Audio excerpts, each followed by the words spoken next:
నర్మదా నది.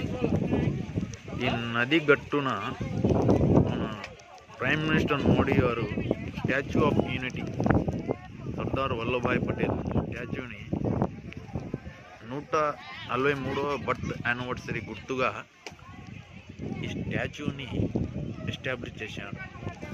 అక్టోబర్ 31, 2018లో ఎస్టాబ్లిష్ చేశారు.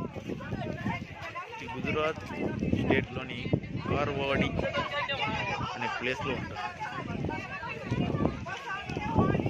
బ్రహ్మాండమైన వ్యూ ఉంది ఫ్రెండ్స్. వెనకాల కొండలు, నీరు, స్టాచ్యూ,